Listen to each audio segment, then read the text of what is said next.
በፊት እንግዲህ ማህበራዊ ህይወቶች ላይ ከፍተኛ እንቅስቃሴ ከሚያደርጉ እንስት እንቁ አርቲስቶቻችን ብለን ካወደስናቸው ሰዎች መካከል አንዷችን ግንባር ቀደምታችን ነች እና በሚገርም ሁኔታ ደግሞ ሌላ ምስክርነት አየን። የተስፋነሽ ጉዳይ ከተወሰኑ ይህንን ፕሮግራም ከሰራን ከተወሰኑ ቀናቶች በኋላ ነበር የተስፋነሽ ጉዳይ ሀብትን ያደረገው።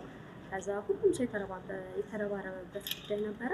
በሚገርም ሁኔታ ግን ጉዳያችን ያልደረሰ ተዳፈነ። የተለያዩ ነገሮችን እያየን ነበረ።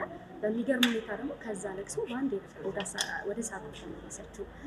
አንድ ምስክርነት ነበር ለኛ ግን እስቲ ጉዳዩን ግን አጣራሽ ከመጭ ነበር ያው ጉዳዩ አንደኛ እኔ ስሰጥ አይታይ ባለ ነገር የለም እንደዛ ነበረ። ያም እንዲወጣች ያልፈለገችው እኔ አልፈለኩም ነበር። እሷ ነች አትሊስት በጣም የኢትዮጵያ ሕዝብ ጥያቄ ስለነበረበት ደህና ነች ወይ የሚለውን ነገር እሱን ለማሳወቅ ያህል ነው እንጂ ያን ያክል አሁንም የምነግርሽ ነገር አይኖርም። ግን በጣም ደስተኛ ነች አሁን ላይ በጣም በቃ እንዴት ነው ሳቋን ስታያት እግዚአብሔር ይመስገን። ስለዚህ እነዚህ ስራዎች ማህበራዊ ህይወትን ሰፖርት ለማድረግ እየጠቀመሽ ነው?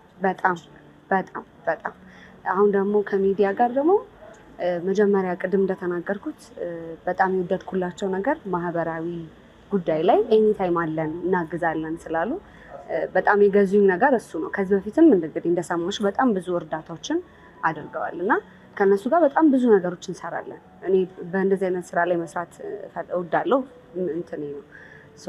በሱ ነገር ጠብቁን። የእኛንም ስራ በደንብ ከፍ አድርገን ደግሞ እንመጣለን በተለያዩ በጣም አሪፍ። ባለፈው ፕሮግራም ላይ እንግዲህ ከዛ ጋር ትንሽ የሚመሳሰል ነገር ስላለው ነው የተለያዩ ስራዎችን እንሰራለን በዚህ ስኬታማ እናደርገዋለን የሚል ነገር ነበረ። ክፍያውን ስንጠይቅ ያው ያኔም አልተጫነሽም። አሁን እሱን ጥያቄ አንጠይቅም፣ ግን ቤት ልገዛ ነው ትንሽ ቆይቶኛል እሷን እያጠራቀምኩ ነው የሚል ነገር ጠብቁ። እኔ አሁን ደግሞ ከሚገባው በላይ ተከፍለኛል የሚል ነገር ድሮ ነው የሞላው። ግን የኔ ህልም ትንሽ ስላልሆነ እንጂ ድሮ ነው የሞላው። ቤቱን ፈልጊልሽ እኔ አፈላልጌ አገኘሽልኝ። አሁን ከዚህ በኋላ ትወስኛለሽ? እሺ ቤሩ፣ እስቲ ወደፊት ምን ለማድረግ ያሰብሽው አጣራሽ? ከዚህ በኋላ ምናልባት አንድ ብራንድ ዲል እንጂ ከዚህ በኋላ መብዛት አልፈልግም። ሞር ሙዚቃዬ ላይ ነው መስራት የምፈልገው።